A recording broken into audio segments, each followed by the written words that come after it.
Video হোক, একটা photo থাকুক।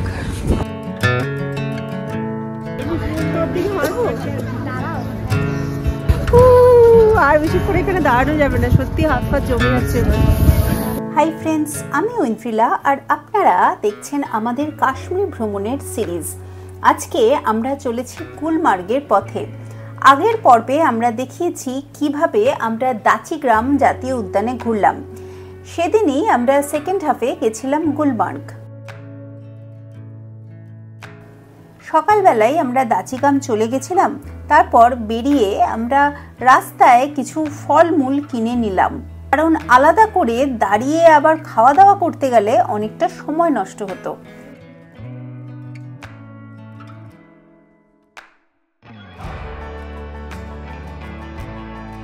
দাচিগ্রাম টু গুলমার্গ মোটামুটি 61 কিলোমিটারের একটু বেশি পড়ে। দাচিগ্রামে আমরা শুধু সকালবেলাটাই ঘুরেছিলাম। সেকেন্ড হাফে সেই জন্য আমরা গুলমার্গের প্ল্যানটা করতে পেরেছিলাম। আমাদের গোটা ট্যুরের পরিকল্পনা আমাদের ইচ্ছে অনুযায়ী কাস্টমাইজ করে সাজিয়ে দিয়েছিলেন নর্থ ইস্ট ট্রাভেলস। স্ক্রিনে এবং ডেসক্রিপশনে আপনারা সমস্ত ডিটেলস পেয়ে যাবেন।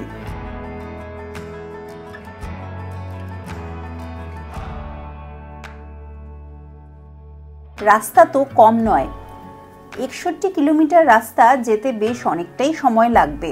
যত আমরা গুলমার্গের কাছাকাছি চলে আসছিলাম তত বেশি রাস্তার দুধারে বরফ দেখা যাচ্ছিল। দারুণ সুন্দর এই পথ। গুলমার্গ এমন একটা জায়গা যেখানে কিন্তু বছরের 12 মাসই বরফ দেখতে পাওয়া যায়। আমরা মার্চ মাসে গেছিলাম, এই সময় এখানে প্রচুর তুষারপাত হচ্ছিল। আমাদের ফেজ 2 অবধি যেতে হয়নি। যদি আপনি বছরের অন্যান্য সময়ে আসেন তাহলে ফেজ 1 ক্রস করে আপনাকে ফেজ 2 টিকিটও কাটতে হবে। তার কারণ ফেজ 2তে গেলে আপনি অবশ্যই বরফ দেখতে পাবেন। 14 মার্চ গুলমার্গে এসে উপস্থিত হয়েছি আমরা। এখান থেকে গন্ডোলা রাইড করব। আর এই মুহূর্তে এখানে আবার স্নোফল শুরু হয়ে গেছে। আমরা আমাদের পুরো কাশ্মীর ট্যুরে বেশ অনেকবার আর কি স্নোফলের সামনে পড়লাম, তাই না? স্নোফল এক্সপিরিয়েন্স করেছি অনেকবার। ভীষণ ঠান্ডা। হ্যাঁ ঠিক ঠিক। ট্রাফিক তো হ্যাঁ, মানে যদি কেউ ইউসমার্গ বা ওইদিকে পেহেলগাঁও সাইডে প্রচুর বরফ দেখে থাকে তাহলে শুধুমাত্র রোপওয়েতে চড়ার জন্য আমার মনে হয় গুলমার্গে আসার কোনো দরকার নেই। কারণ এখানে চূড়ান্ত অব্যবস্থা, মানে হাজার হাজার গাড়ি এসে আটকে গেছে, সেগুলো কোথাও পার্কিং এর জায়গা নেই। একটা সরু রাস্তা, তাতে দুদিক দিয়ে আর কি কন্টিনিউয়াসলি গাড়ি আসছে, মানে মিনিমাম গাড়ি আগে পিছু করার জায়গা নেই। তো ইনফ্যাক্ট রাস্তায় বরফ পড়ে গাড়ি অনেক জায়গায় স্পিড করছে। তো মানে শুধুমাত্র একটুখানি রোপওয়ে চড়ার জন্য গুলমার্গে আসার দরকার নেই। যদি এই বরফটা দেখারই হয় তাহলে এটা আমরা গতকালও দেখেছি। ইউসমার্গে আমরা সেম কন্ডিশনে এরকমই বরফে হাই হেঁটে নিজেরা ঘুরে দেখি।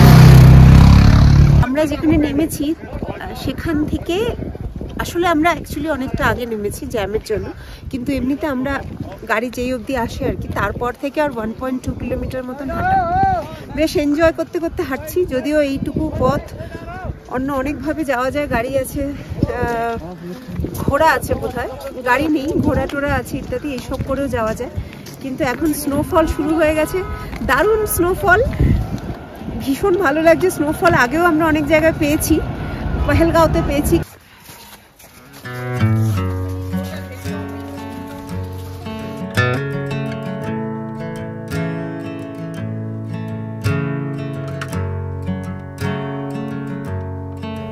গন্ডোলা বা কেবল কার অর্থাৎ রোপওয়ে যাই বলুন না কেন, তার ফার্স্ট ফেজের যদি টিকিট কাটেন তাহলে আপনাকে 944 টাকা দিতে হবে মাথা পিছু। যদি ফেজ 2 টিকিট কাটেন তাহলে 1110 টাকা। ফেজ 2 টিকিট কাটলেও কিন্তু ফেজ 1 এবং ফেজ 2 একসাথে ক্যালকুলেট হবে।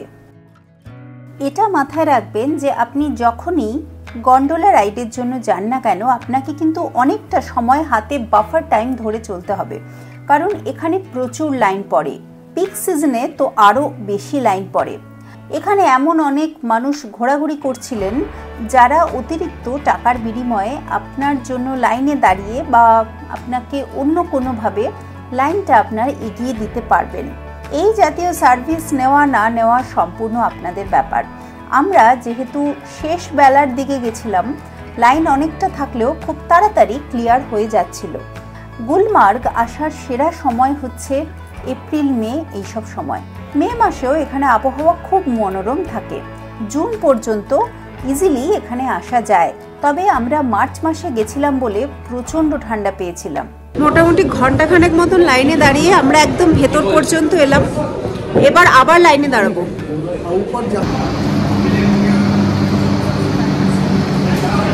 কজন করে বসতে দেবে? কজন করে বসাবেই বলে লেখা আছে, বলেছে ম্যানেজমেন্টের রিকোয়েস্ট একটু reduce waiting 6 passenger in each cabin. এবার আমার মনে হয় এখন এরকম তাড়াতাড়ি 2-4জন করে বসে ফ্যামিলি ওয়াইজও কেউ কেউ চলে যাবে, যেমন এটা 2জন চলে যাবে।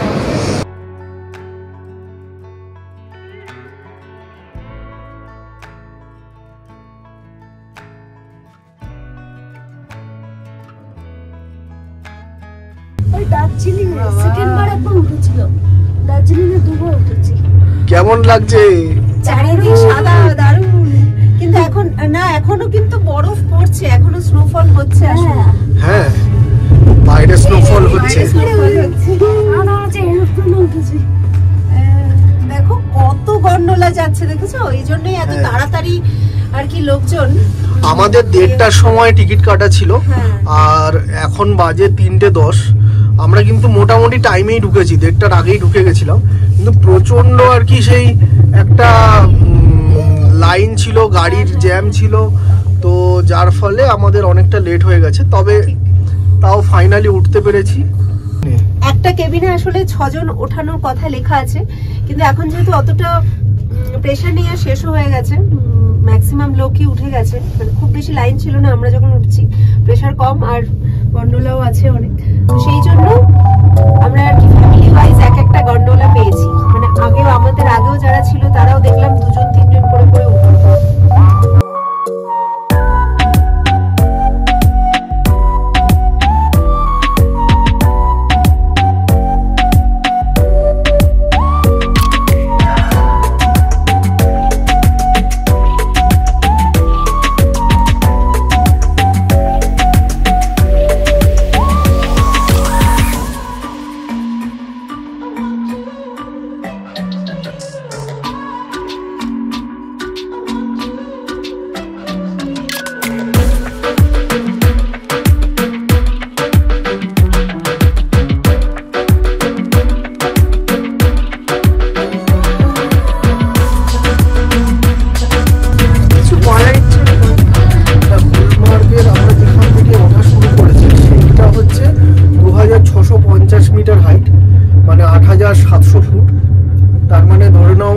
দার্জিলিং হচ্ছে 7,500 মতন, তার থেকেও অনেকটা উপরে হচ্ছে গুলমার্গ, আমরা যেখানে স্টার্টিং পয়েন্টটা পেয়েছি গন্ডোলার। আর এটা উঠবে হচ্ছে 10,000 ফুটে, মানে 400 মিটার উঠবে। এটা শুধুমাত্র ফেজ 1 এ, আর ফেজ 2 তে 14,000 ফুটেরও উপরে। এখানে ফেজ 1 এ এই সময় প্রচুর বড়, আর এটা ফেজ 2 বুক করার কোনো দরকার নেই। ফার্স্ট যে ফেজটা, এখানে আমরা ডিস্টেন্স কভার করব হচ্ছে 2.4 কিলোমিটার, আর সেকেন্ড ফেজে 2.5 কিলোমিটার আমরা এগোবো। তো সেকেন্ড ফেজে আমরা টিকিট কাটি, এই যে স্লেজে করে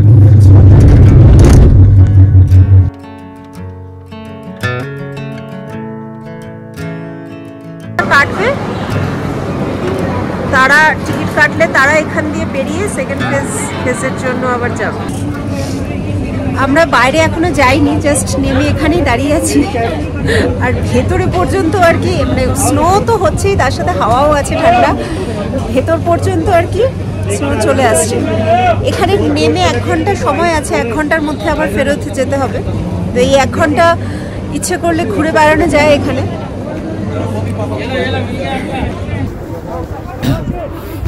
গুলমার্গে এসেছি, অ্যাকচুয়ালি গন্ডোলা করে ফার্স্ট ফেজ চলে এসেছি। এখন যে জায়গাটায় দাঁড়িয়ে আছি সেটা ফার্স্ট ফেজের গন্ডোলা যেখানে শেষ হচ্ছে, সেখান দিয়ে সিঁড়ি দিয়ে নেমে এই কংদরি অ্যাটিচিউড 3050 মিটার দেখাচ্ছে। স্নোফল প্রচণ্ড হচ্ছে, আসার সময় স্নোফলও পেয়েছিলাম। প্রচুর ট্যুরিস্ট আছে, মানে যেভাবে এরিয়া সারা বরফে ঢাকা এবং যেভাবে স্নোফল হচ্ছে প্রচুর ট্যুরিস্ট। এই টাইমে এরকম ট্যুরিস্ট এক্সপেক্ট করাটাই হচ্ছে একটু অভাবনীয় ব্যাপার। তবে গুলমার্গে ঢোকার আগে দেখেছি চূড়ান্ত অব্যবস্থা, না আছে গাড়িগুলো ঠিকঠাক, না আছে ট্রাফিক গাইডদের কোনো নির্দিষ্ট রেট নেই। রেট আছে, জম্মু অ্যান্ড কাশ্মীর ট্যুরিজমের পক্ষ থেকে রেট আছেও দেখলাম, কিন্তু সেই রেটটা আমার মনে হয় না কেউ মানে। আসবার সময় তো গাড়ি পৌঁছতেই পারলো না, গন্ডোলা পয়েন্ট অবধি প্রায় বয়স্করা থাকলে আবার আলাদা গাড়ি ভাড়া করো, নাহলে 2-1.5 কিলোমিটারের মতো হাঁটো, ট্রাফিক জ্যাম, কোনো নিয়ম নীতি নেই, কোনো পার্কিংও নেই গুলমার্গে। আমি জানি না সিজনে, এখন তো তাও টুরিস্ট কম, যখন এই একটু পরে এপ্রিল মেতে সিজন শুরু হবে তখন এরা কীভাবে সামলাবে। আর আদারওয়াইজ এমনিতে যেরকম হয় কাশ্মীর ব্যাপারটা সবার কাছেই একটা ফিনোমেনান আছে যে যেতে হবে কাশ্মীর, ভূস্বর্গ যেতে হবে। এমনি আমি যতটুকু স্পেস ঘুরেছি ততটুকু ভালোই লেগেছে, চূড়ান্ত কিছু অব্যবস্থা ছাড়া, কিছু নির্দিষ্ট রেট ছাড়া। আদারওয়াইজ ঠিকই আছে। আপনারা যখন আসবেন এই বাজেটের ব্যাপারগুলো একটু খেয়াল করবেন। এই নয় যে করেই নিলাম গেলাম, সব কিছু খোঁজখবর করেই ভালো করবেন। যারা এখানে গাইড আছে তারা সবাই বলে কম পয়সায় করাবেন, কিন্তু ভালো করে, আমি গাইড নেইনি, কিন্তু আপনারা যারা আছেন তারা একটু ভালো করে দেখবেন, একদম রেটটা আগে থেকে ফিক্স আপ করে দেবেন। আর এই গন্ডোলা দুটো ফেজ হয়, first phase, second phase. First ফেজে আসার পর ফার্স্ট ফেজও করতে পারে, আবার ফার্স্ট সেকেন্ড দুটো ফেজই করতে পারে। ফার্স্ট ফেজে আসার পর আপনাকে 1 ঘন্টা টাইম দেবে এখানে, তারপর আবার ফিরে যেতে হবে। এমনি ভালো, বেশ স্নো হয়েছে। ভিডিও হোক, একটা ফটো থাকুক। ও কাঁপিয়ে দিচ্ছে, প্রচণ্ড ঠান্ডা। এর মধ্যেই কেউ কেউ বাইরে স্কি করে বেড়াচ্ছে। আমরা জাস্ট বাইরে এসে সিচুয়েশনটা দেখছিলাম যে কি অবস্থা। অনেকে আছে অনেক দূর অবধি স্কি করে করে চলে যাচ্ছে।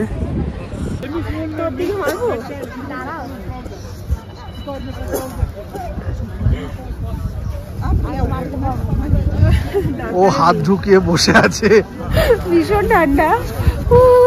আর বেশিক্ষণ এখানে দাঁড়ানো যাবে না, সত্যি হাত পা জমে যাচ্ছে এবার। এইবার বল। আমাদের গন্ডোলা ফার্স্ট ফেজ 1 ঘন্টা টাইম দিয়েছে, তারপর আমরা নিচে নামতে পারবো, কিন্তু 15 মিনিটও বোধহয় হয়নি। আর দাঁড়াতে পারছি না, এত স্নোফল হচ্ছে। এবার জাস্ট এই পাশে আর কি এক্সিট পয়েন্ট, এখান দিয়ে আমরা নিচে নামার জন্য যাচ্ছি। এদিক দিয়ে গুলমার্গে যাওয়া এবং গুলমার্গ থেকে ফেরা পুরোটাই প্রচণ্ড বরফের মধ্যে দিয়ে আমরা গেছি এবং এসেছি। ভিডিও করার জন্য গ্লাভস পরতে পারিনি, আর পকেটেও হাত রাখতে পারিনি। হাত একেবারে জমে যাওয়ার মতন অবস্থা হয়েছিল।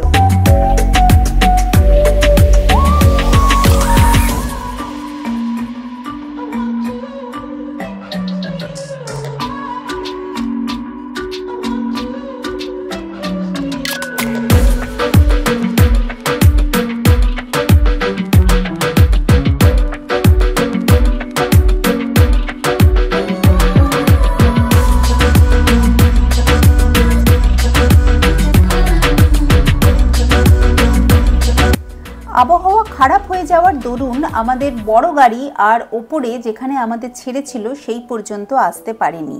আমাদের একটি ছোট গাড়িতে করে আগে নিচে যেখানে বড় গাড়িটা পার্কিং করেছিল সেই অবধি আমাদের যেতে হয়েছে। সেটার জন্য আমাদের অতিরিক্ত এখানে 300 টাকা খরচ হয়েছিল। আবহাওয়া খারাপ না থাকলে কিন্তু এটা হতো না। নিচে গিয়ে আমরা একটা রেস্তোরাঁ দেখে একটু বসে কাওয়া টি খেয়েছিলাম। যেহেতু দুপুরবেলা কিছু খাওয়া হয়নি, তাই এই রেস্তোরাঁয় একটু খাওয়া দাওয়াও করে নিয়েছিলাম। গুলমার্গের এই পর্বটি আপনার কেমন লাগলো আমাকে অবশ্যই জানান। যদি ভালো লাগে লাইক করুন, শেয়ার করুন। আপনার বরফ প্রেমী, তুষার প্রেমী বন্ধুর সাথে ওয়াইল্ড ইন্ডিয়া ট্রাভেলসকে অবশ্যই ফলো করুন ফেসবুকে এবং ইনস্টাগ্রামে।